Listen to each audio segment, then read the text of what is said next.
అమ్మ నేను మార్నింగ్ తిట్టిందని నీకు ఇంకా కోపం పోలేదా? అమ్మకి నీ అంటే ఇష్టం లేదేమో అక్క. ఇష్టం లేక కాదే. లేదక్క, అమ్మకి నేను 2 రోజులు కనబడకపోయినా ఏం అవ్వదు. ఒక్క నిమిషం కూడా అమ్మ ఉండలేదు. నీకే చూపిస్తాను పదా. చెల్లేదే? ఏమో అమ్మ నాకు తెలియదు. ఈ రోజు అది నాతో రాలేదు. నీతో రాకపోవడం ఏంటి? ఇంటికి కూడా ఇంకా రాలేదు. అసలు నీకు బాధ్యత లేకుండా పోతుంది. దాన్ని అలాగ వదిలేసి వచ్చేయడమేనా?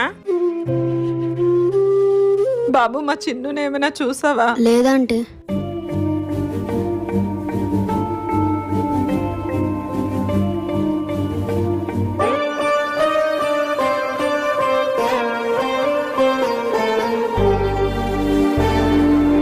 ఎక్కడికి వెళ్ళిపోయావమ్మా? ఎంత కంగారు పడ్డానో తెలుసా? సారీ అమ్మా.